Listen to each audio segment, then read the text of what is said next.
Welcome to Gul stories واقعہ کربلا۔ دین اسلام قربانی کا نام ہے۔ اس کے سال کی ابتدا اور انتہا قربانی سے ہی ہوتی ہے۔ اسلامی سال کے پہلے ماہ محرم الحرام میں نواسۂ رسول صلی اللہ علیہ وآلہ وسلم حضرت امام حسین رضی اللہ تعالی عنہ نے اپنے 72 جانثاروں کے ساتھ دین اسلام کو بچانے کے لیے میدان کربلا میں قربانی دی، تو دوسری جانب اسلامی سال کے آخری مہینے ذوالحجہ میں پیغمبر خدا حضرت ابراہیم علیہ السلام خدائے بزرگ و برتر کی خوشنودی و رضا کے پیش نظر اپنے گوشہ جگر حضرت اسماعیل علیہ السلام کی قربانی دینے کے لیے تیار ہیں۔ اللہ کے حکم سے ان کے فرزند کی جگہ قربانی کے لیے دمبا آ جاتا ہے، اور یوں حضرت ابراہیم علیہ السلام اپنے امتحان میں پورے اترتے ہیں۔ چنانچہ ہم دیکھتے ہیں کہ اسلام ہی دنیا میں وہ واحد عظیم دین حق ہے کہ جس کے آغاز اور اختتام دونوں میں شہادت اور قربانی نمایاں طور پر نظر آتی ہے۔ یوں تاریخ اسلام میں ہر باب ہی انتہائی علم انگیز واقعات کو اپنے دامن میں سمیٹے ہوئے ہے۔ دین اسلام قربانی اور شہادت کا ہی دین ہے۔ کسی نے قربانی دی اس دین حق کو بچانے کے لیے، تو کسی نے شہادت دی، کیونکہ دین اسلام دین برحق ہے اور وہ ہمیشہ قائم و دائم رہے گا۔ تاریخ اسلام کا وہ باب بڑا ہی خون کبا اور شفق رنگ ہے کہ جس میں معرکہ کربلا کی داستان عشق بیان کی گئی ہے۔ وہ داستان عشق جو حضرت امام علیہ السلام نے اپنے خدا سے کی، وہ داستان عشق جو حضرت امام علیہ السلام نے دین حق کو بچانے کے لیے کی، وہ داستان عشق جو حضرت امام علیہ السلام نے دین اسلام کا سر بلند کرنے کے لیے دی،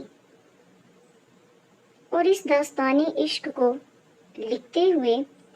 قلم کا سینہ شل ہو جاتا ہے، دل کپ کپا اٹھتا ہے، روح تھر تھرا جاتی ہے اور بدن کے رونگٹے کھڑے ہو جاتے ہیں، کیونکہ دین اسلام کو بچانے کے لیے حضرت امام علیہ السلام نے نہ صرف خود کی شہادت دی بلکہ اپنی تمام خاندان کو بھی دین اسلام کی راہ میں قربان کر دیا۔ دین اسلام کا سر بلند کرنے کے لیے حضرت امام علیہ السلام اپنے خاندان کی بھی قربانی دینے سے دریغ نہ کیا، اور خود بھی دین اسلام کے لیے شہادت نوش فرمائی۔ حضرت امام علیہ السلام جرأت و بہادری کا پیکر تھے، اسی لیے انہوں نے اپنے تمام خاندان کو بھی دین حق کے لیے قربان کر دیا۔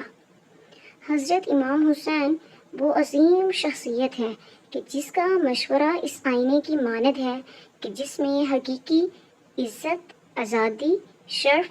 واقعیت، بلندی، انسانی اقتدار اور اللہ کی راہ کا عکس دکھائی دیتا ہے، جبکہ ان کی کربلا کرامت، بیداری، لیاقت، ایمان اور صداقت کا مرکز و محور نظر آتا ہے۔ امام حسین نے اپنے کردار کے ذریعے مسلمانوں کو یہ درس دیا ہے کہ اگر تم واقعتاً دیندار ہو اور تمہارا خدا پر مکمل عقیدہ اور ایمان ہے، تو تم پر لازم ہے کہ تم اللہ اور اس کے دین کے مطابق مشرکین کے مقابلے کے لیے اٹھ کھڑے ہو، اور ناموس الہی کی حفاظت کے لیے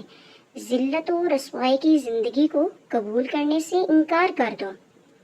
ہاں بالکل، اگر تم خدا کی ذات پر مکمل اعتماد رکھتے ہو، اگر تم خدا کی ذات پر مکمل عقیدہ اور ایمان رکھتے ہو تو تم پر لازم ہے کہ تم شہادت کو نوش فرما لو، کہ اس کے بدلے میں کہ تم کفر کی زندگی کو اختیار کر لو، کیونکہ دین اسلام دین برحق ہے، کفر تو باطل ہے اور وہ ہمیشہ کے لیے قائم نہیں رہے گا، کفر تو مٹ جائے گا لیکن حق ہمیشہ قائم و دائم رہے گا۔ حقیقی آزاد اور مسلمان انسان ہی وہ ہے جو اپنی گردن میں صرف اور صرف اطاعت الہی اور عبودیت خداوندی کا توق ڈالتا پسند کرتا ہو، کہ جبکہ کسی بھی ایسی طاقت کے سامنے جو غیر اللہ کے آگے سرخم تسلیم نہیں کرتا، جس کے مقابل سیسا پلائی دیوار کی مانند ڈٹ کر کھڑا رہتا ہے۔ اسلام کی حفاظت اور امام حسین کی پیروی کا جذبہ ہی ہے جو فداکاری سے سرشار ہوتا ہے اور اس کی کوئی بھی حد نہیں ہوتی۔ یہی وہ جذبہ ہے جو جان و مال، بیوی، بچوں اور اپنے تمام گھر بار تک کے قربان کر سکتا ہے۔ یہی وہ جذبہ ہے جو حضرت امام علیہ السلام میں پیدا ہوا،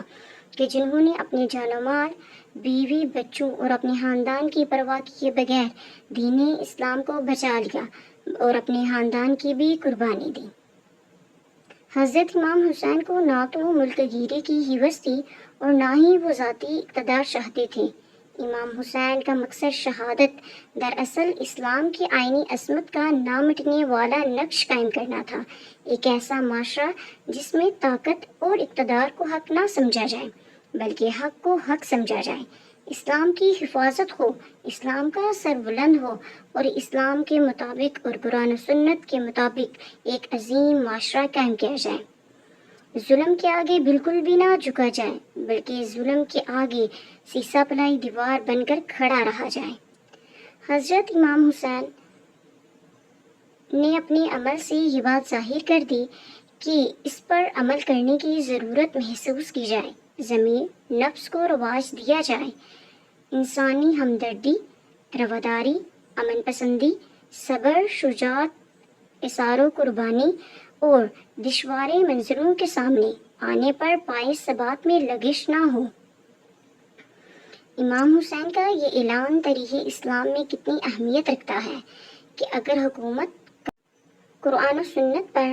عمل نہ کرے اور ظالموں اور جابروں کے ساتھ تعاون کرنا شروع کر دے تو نہ صرف یہ گناہ ہے بلکہ جو شخص دیکھے اور خاموش رہے اس کا بے شمار ظالموں میں کیا جائے گا،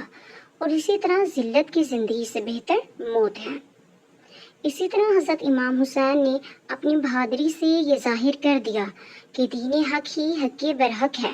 اور اس کے آگے تمام طرح کا باطل شل ہے۔ اگر نواسہ رسول صلی اللہ علیہ وآلہ وسلم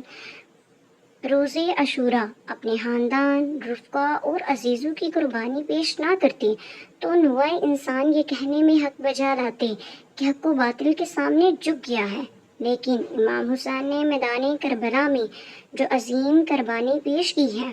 اس نے یہ بات ثابت کر دی ہے کہ باطل ہمیشہ مٹنے والا ہے، باطل کبھی بھی قائم نہیں رہ سکتا، کفر ہے، کفر نے ہمیشہ مٹنا ہی ہے، خواہ اس کے پیچھے کتنی ہی بڑی قوت کار فرما کیوں نہ ہو، اور خدا کی ذات اور دین اسلام برحق ہے اور وہ ہمیشہ رہنے والا ہے۔ اسی لیے ہمیں بھی چاہیے کہ ہم اپنے شہدائے کربلا کی روحوں کو خراج تحسین پیش کریں اور ان کے حق میں دعائیں کریں کہ جنہوں نے باطل کی قوتوں کے خلاف جہاد کیا اور اس مشن کو پورا کریں جس کا آغاز آج سے 1400 سال پہلے بیشتر میدان کربلا میں ہوا تھا۔ اسی طرح ہمیں بھی چاہیے کہ ہم کبھی بھی باطل کے آگے سر نہ جھکائیں بلکہ حق کو حق مانیں اور حق کے لیے آواز اٹھائیں اور حق کے مطابق ہی زندگی میں عمل کریں، قرآن و سنت کو اپنی زندگی کا شعار بنا لیں اور حضرت امام علیہ السلام کی پیروی میں اپنی زندگی کو گزاریں، کہ جنہوں نے دین حق کے لیے، اسلام کی سربلندی کے لیے، اسلام کو ہمیشہ کے لیے قائم و دائم رکھنے کے لیے نہ صرف خود کی شہادت دی بلکہ اپنے تمام خاندان کے افراد کو بھی شہادت کے آگے سامنے پیش کر دیا۔ ان کی قربانی تا قیامت قائم و دائم رہے گی اور ہماری زندگی کا ایک حصہ بن کے رہے گی کہ کس طرح حضرت امام علیہ السلام نے ظالموں کے آگے سر نہیں جھکایا بلکہ ان کو سر جھکانے پر مجبور کر دیا۔ شکریہ. Please like share and subscribe goal stories.